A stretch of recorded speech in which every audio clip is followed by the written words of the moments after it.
এরকম যখন আমরা ডিজাইন পাবো তখন আমরা এই মধ্যেটা কিভাবে কাটবো সে কাটিংটা তোমাদেরকে আমি দেখিয়ে দিচ্ছি।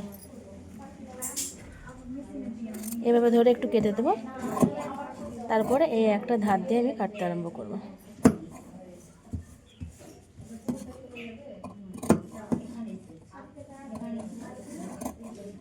এটা বৃষ্টির ফোঁটা হতে পারে, লাভ হতে পারে, বরফি হতে পারে। উপরটা আমি দেখো কমপ্লিট করে নিয়েছি, গোলটা ওটা 3 ইঞ্চি করেছি।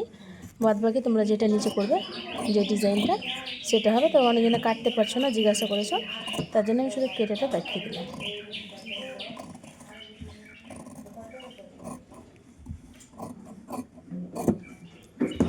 ছোটো ছোটো করে কাট লাগিয়ে দেবে, সুন্দরভাবে জিনিসটা উল্টে যাবে।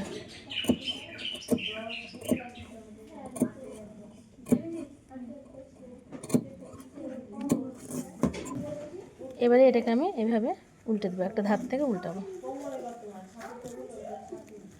এভাবে একটু দূর দিয়ে সেলারে দিয়ে কাটিং এভাবে ঠিক ঠিক করে যেভাবে দেখালাম একইভাবে কাটিংটা করতে গেলে খুব সুন্দর হবে ডিজাইনটা। এই যে কত সুন্দর এসছে ডিজাইনটা, কেমন হয়েছে একটু কমেন্ট বক্সে জানিয়ে দিবা।